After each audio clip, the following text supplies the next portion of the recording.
Hello everyone, Namaste. Ako po si Bishop Joseph Lagumbay from the Catholic Universalist Church. At ngayong araw na to, pag-uusapan natin ang isang napaka-interesting na pahayag ni Pope Francis sa kanyang pagbisita sa Singapore. At sabi niya, all religions are paths to God. Para siyang iba't ibang lingwahe na nagpapahayag ng divine. Interesting, di ba? Because every religion is a way to arrive at God. Dirò una comparazione, sono come diverse lingue, diversi idiomi per arrivare lì. Sort of a comparison, an example would be they're sort of like different languages in order to arrive at God. Ma Dio è Dio per tutti. But God is God for all.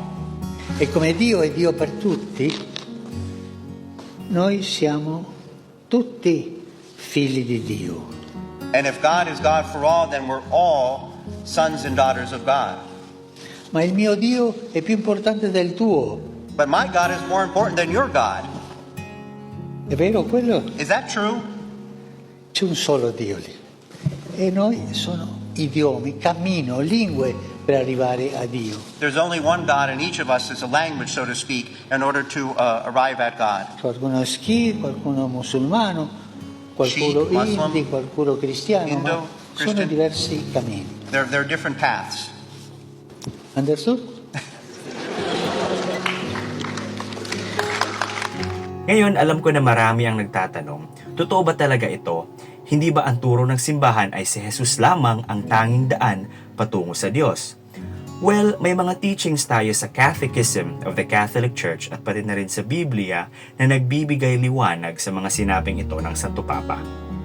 Sa Catechism, may nakasaad sa paragraph 843 na kinikilala ng simbahan na may mga elements of truth and holiness sa iba't ibang relihiyon.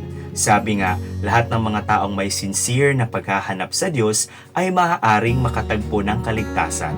So parang sinasabi ng simbahan na kahit iba-iba ang daan o relihiyon, God is still reaching out to all. Sa Acts chapter 17 verse 27 naman, makikita din natin na sinabi ni San Pablo na ang Diyos ay ginawa ang buong mundo para hanapin siya ng mga tao. Kahit hindi nila siya ganap na nauunawaan. Ibig sabihin, kahit sa iba't ibang daan, may paraan para mahanap ang Diyos. Kaya naman sa iba't ibang relihiyon, makikita rin natin ito.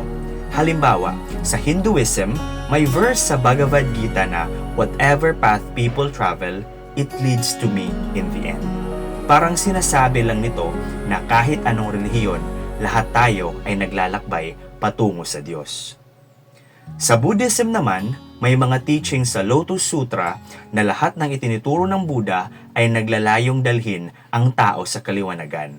Kahit pa iba't iba ang paraan ng mga teachings, lahat ito ay patungo sa iisang katotohanan. Kaya kung iisipin natin, lahat ng relihiyon ay may kanya-kanyang paraan para ipahayag ang Diyos o ang divine sa iba't ibang kultura, panahon at tao.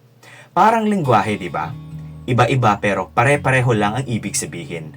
Kung ang isang tao ay tunay na naghahanap ng Diyos, may daan para matagpuan niya ito. Ngayon, bakit ito mahalaga?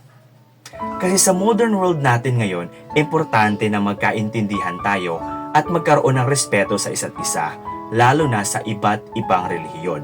Hindi ibig sabihin na hindi natin pinapahalaga ng ating pananampalataya kay Kristo, kundi kinikilala lang natin na ang Diyos ay mas malawak pa kaysa sa anumang relihiyon o tradisyon.